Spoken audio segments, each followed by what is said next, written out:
Majorette. And of course, it's a form of art ng expression nila, di ba? Yes. Grabe yung dedication and passion in doing that. Ngayon naman, magtutungo na tayo sa Group Majorette Exhibition.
Once again, ang Angono National Symphonic Band Majorettes with... Alam nyo, ang sarap nilang panoorin, no? Yung ngiti, yung pilantik ng bawat galaw nila.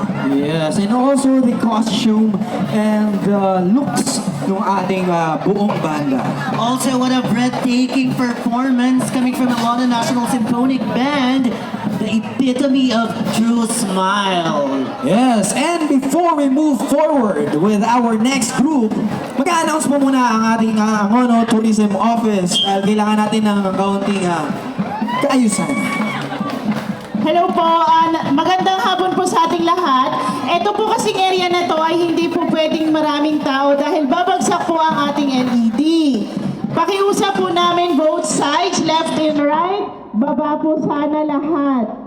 And even sa stage, baba po lahat. PSO, PNP, pahingi po kami ng tulong. Lalo po sa may hagdan kasi bumibigay na po yung hagdan. Tumabingi na po siya, so baka po makadisgrasya na po. Baba na po sana tayo yung iba dito sa stage at saka po sa harapan. Salamat po. And also yung nasa malakas at maganda po na naka-angat dyan, baba po tayo. We don't want any injuries, please. Once again, the Angono National Symphonic Band! Ang ating naman susunod na kalahok.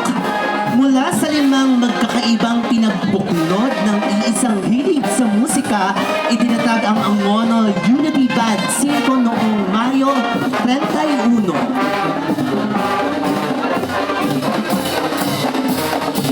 2015 sa Grand Glorious de Mayo sa Binangonan, Rizal, sa ilalim ng pamumuno ni Ginoong Paul Cedric Seti, Tungke, patuloy silang naghahandog ng mga tugtugin hindi lang para sa kanilang pansariling hilig, kundi bilang inspirasyon sa mga kabataang nangangarap sa mundo ng musika. So ngayon, may 35 25 active members na ang kanilang banda. Patunay